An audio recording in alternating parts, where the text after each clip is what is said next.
এই প্রশ্নে বলা হয়েছে ৬০০ কেজি ভরের একখানি গাড়ি ২০ মিটার পার সেকেন্ড বেগে সরল পথে চলতে চলতে ১৪০০ কেজি ভরের একখানি স্থির ট্রাকের সাথে ধাক্কা খেয়ে আটকে গেল।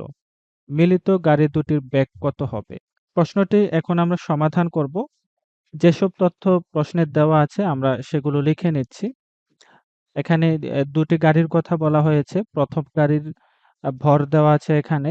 ১ম গাড়ির ভরকে আমরা M1 ধরলাম। M1 = ৬০০ KG. এরপর ১ম গাড়ির আদিবেগ ২০ মিটার পার সেকেন্ড। ১ম গাড়ির আদিবেগকে আমরা U1 ধরলাম। U1 = ২০ metre per second. এরপর ২য় গাড়ির ভর দেওয়া আছে ১৪০০ কেজি। ২য় গাড়ির ভরকে আমরা M2 ধরলাম। M2 = ১৪০০ KG. এরপর ২য় গাড়িটি স্থির অবস্থায় আছে, তাহলে এর আদিবেগ হবে 0 মিটার পার সেকেন্ড।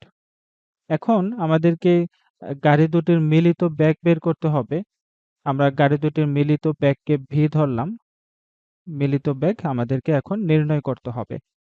যেহেতু দুটি গাড়ি সংঘর্ষের পরে মিলিত হয়ে যায়, তাহলে এক্ষেত্রে আমরা ভরবেগের সংরক্ষণ সূত্রটি এভাবে লিখতে পারি: m1 u1 plus m2 u2 equal m1 plus m2 into v।